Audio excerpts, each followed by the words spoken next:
entertained? Are you not entertained? Is this not why you are here?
Welcome to the party, pal!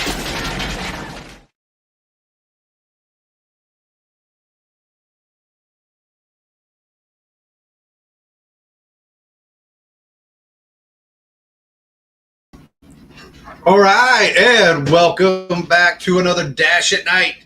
I'm your host, Dash, as always.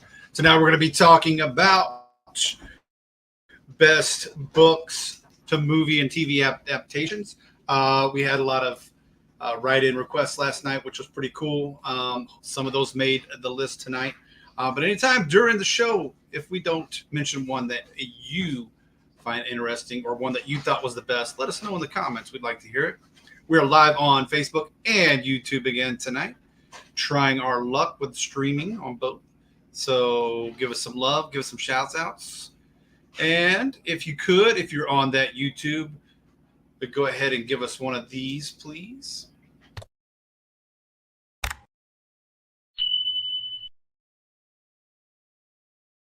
All right, yeah, hit that like, subscribe button. Get the notifications when all the new videos drop. If you haven't, head on over to Dash Hooper at YouTube and hit that like and subscribe button for me, please. All right, like I said, tonight we're talking about best books to movie to TV adaptations. This was part one. There were we had so many people write in, and I got some other private messages as well on some of the best ones. These are in no particular order at all. None whatsoever. This is just some of the ones that were requested, some of the ones that I like. We'll have a part two, hopefully a part three, maybe a part four, just depending on how all this goes. But there's so many out there, right? If you're a book reader and a movie lover like I am, I'm always constantly comparing the two. Sometimes the movie's way better than the book. Sometimes the book is definitely better. Sometimes they translate equally. They're both the same. And some of the ones I got on here, I feel like all equal the same, as far as how good they are. So we'll bring that up. But there's no, like I said, there's no ranking system on this tonight. There's no countdown or anything like that. We're just going to bring it up again. So these first three up were three that we had write-ins on, and three of that happen to be my favorite. Yeah, I'm a huge Notebook fan. But Watership Down, great book by Richard Adams. And then you have when I was growing up in the 70s, and we did a review on this, Amber and I, if you follow Amber and I on our book review, we did Watership Down not too long ago. And Watership Down, we read the book and then did a movie review as well. So it was a 2-for-1 that day. And this is one of the, like when they talk about Neverending Story, and which is another good one. But childhood trauma, Watership Down hits that. To Kill a Mockingbird, probably one of the tops in here that is probably closest to the book there is. And then my wife, Lorena, loves The Notebook. This was one of the ones that she picked. She liked and I like The Notebook. It's a great book and it's a great movie. But all three of these, pretty good. I think if I was going with it, To Kill a Mockingbird would be the one that's the closest to the book as it is. Next up, we got some thrillers, some dramas, and some scary ones. One Flew Over the Cuckoo's Nest by Ken Kesey. You probably all seen the movie. I know we had to read this as part of one of my classes that I took in the military when I was in college. In one of those, I took some English stuff. But One Flew Over the Cuckoo's Nest, pretty good. Not only do you have the movie, you did have I can't remember what streaming service it was on, but it was about Nurse Ratched from this book. To this day, still one of the best books. And again, it's as close to the book and the movie are really close. You got Jack Nicholson, Danny DeVito before they moved on to Batman fame. They were in One Flew Over the Cuckoo's Nest. You got Bram Stoker's Dracula. Pretty good adaptation. Obviously, Dracula's epistolary. That means it's in letter form in the book, so they obviously can't do that. But they did a really good job. Keanu Reeves, Gary Oldman, fantastic movie and book. I liked it. And The Misery, to me, again, here's another one that is dead on to the book except for one thing, and that's how she handles taking care of his ankles. In the movie, she uses the sledgehammer to break his feet. In the book, I believe she takes a hatchet and chops them off. Somebody correct me if I'm wrong out there, but I'm pretty sure that's the way it went. Stephen King, a lot of Stephen King could be on here, and we'll probably do that in part 2. We may just do one all on Stephen King because some of the adaptations were really good. Some of them, not so much, but we could probably do a whole show on Stephen King. Next up, these are some of the two of the favorite TV shows that I just recently, Witcher's been around for a while. Excellent. But Shogun just came out on FX earlier this year. And they just won like tons of Emmys. If you watched the Emmys the other night, Shogun killed it at the Emmys. They had one back in the 80s as far as miniseries goes, but FX did the recent update on it. Hands down, one of the best shows I've watched. It's a great book, but this show, and they went above and beyond. I've already done a review on it. I haven't uploaded it, but I'll probably upload that later. But still, hands down, one of the best cinematography, acting, everything, you name it, in Shogun on FX was perfect. The Witcher, like I said, Henry Cavill, excellent. They Henry left because of some creative differences. The creatives behind The Witcher decided to go off the book. But for the most part, in season 1 and season 2, they did a great job sticking with the source material. Now they want to kind of go off and do their own thing. Another write-in that we had, Into the Wild, absolutely fantastic book and movie. I know it's streaming on a few different ones. Again, another fantastic book to movie. And I don't know what it's streaming on, but you can probably find it. But the book, you need to read the book. I will say 100% you need to read the book. It's hands down one of the best books I've ever read. Finally, we got some Game of Thrones. You guys, I'm going to be doing a full review on House of Dragons Season 1 and Season 2 coming up in a few weeks. But Game of Thrones, House of Dragons, and Lord of the Rings. Lord of the Rings is one of my personal favorites. They did leave some things out in Lord of the Rings. And obviously Peter Jackson had, with the director's cuts that Peter Jackson did, I'm surprised he left anything out. He made some minor changes, I will say. But overall, I felt he was really close. Peter Jackson was really close to the source material. Game of Thrones, I know everybody hates season 8. And House of Dragon season 2 was a little let down for season 1. I thoroughly enjoyed House of Dragon. Probably, it's still one of the best shows on HBO or Max or whatever they're calling it now. But I personally liked Game of Thrones. I liked all of it. I know after a certain while, I know for at least for, I want to say 6, 7, and 8, they had to write they didn't have books to work with, and the writers had to kind of get a little bit from Martin and themselves. So if Winds of Winter, like I talked about in one of my shows a couple weeks ago, best book series, if Winds of Winter finally comes out, we might see what happens to Daenerys. We might not. I have no idea. But we will see. But I liked Game of Thrones. The season 8 didn't bother me as much as it bothered a lot of people. I know I'm probably way in the minority with that. And like I said, House of Dragon is really good. Blood and Fire is the book that they're taking this from. It's all of the Targaryen history from the time they made it to Westeros till the time the Mad King in Game of Thrones takes over. So I think they're doing really good. I think, they obviously House of Dragon has made some minor changes as well, but overall they're still faithful to the book. So I appreciate the shows on Max for those. Now let's get into some, these are frauds.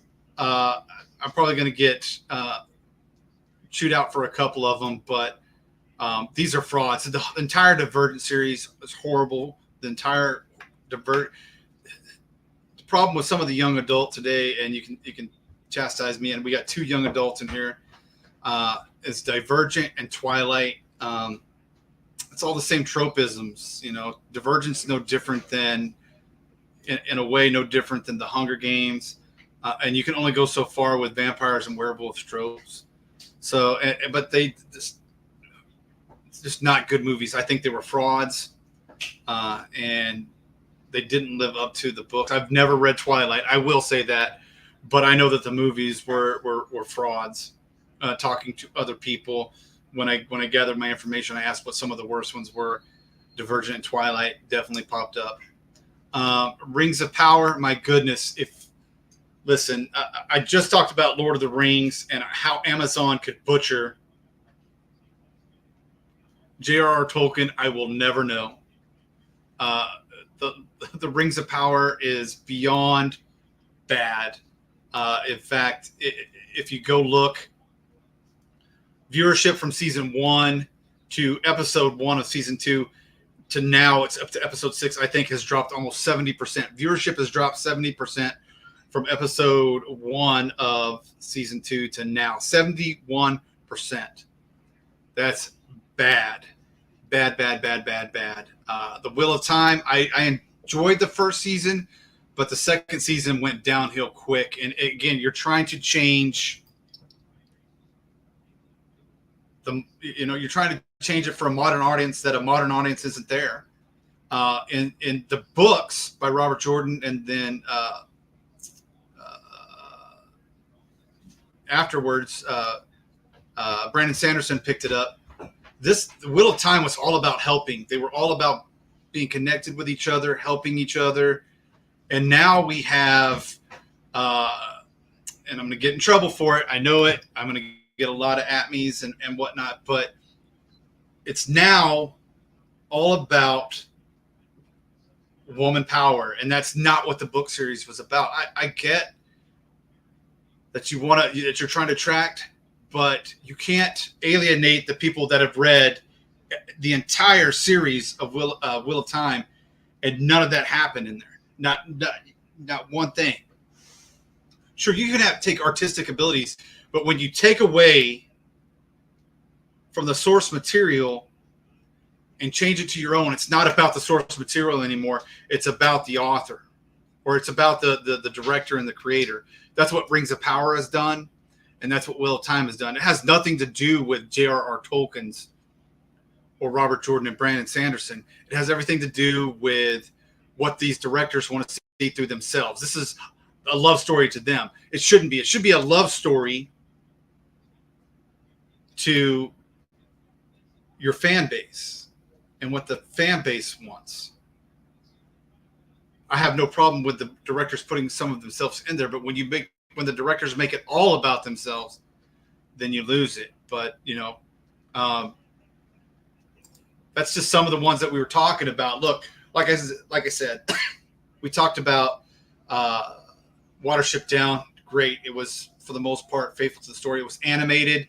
It is definitely on streaming. I think it is on Amazon Prime. If you have Amazon Prime, go check it out. As well as we talked about The Notebook. These movies were made because the fans loved them.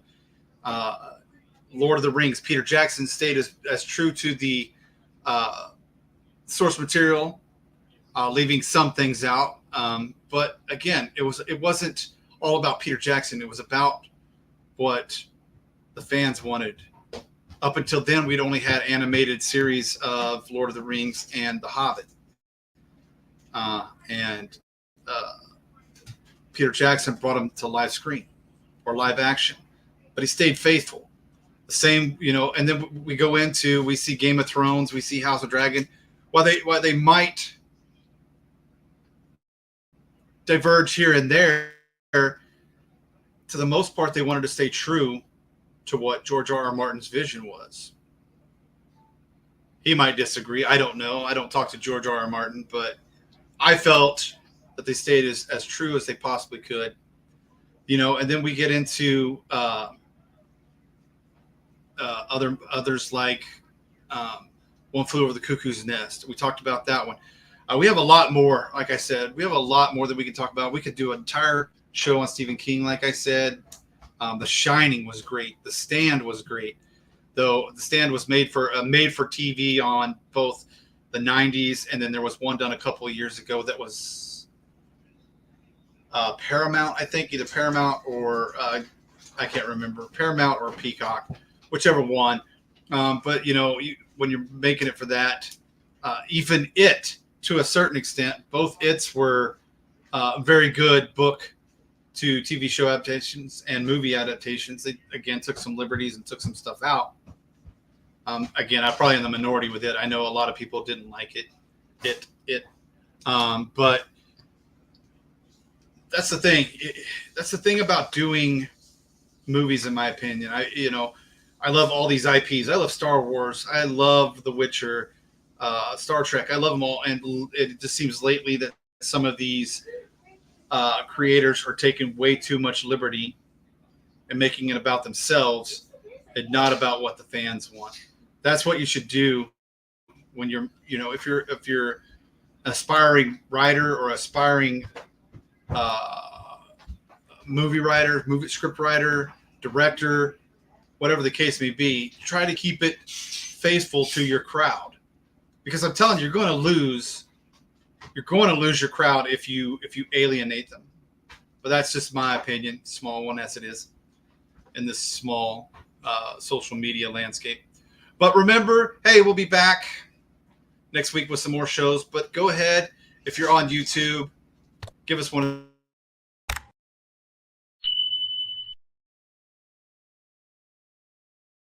I will be doing live streams on Thursday nights on YouTube from here on out, unless otherwise dictated. And I try to upload other videos at least 3 times a week, or 2 to 3 times a week. So if you could go to YouTube, give us some love, watch the videos. I'm new at this. I know. I'm trying to get better each week, but I appreciate all the support you guys give me.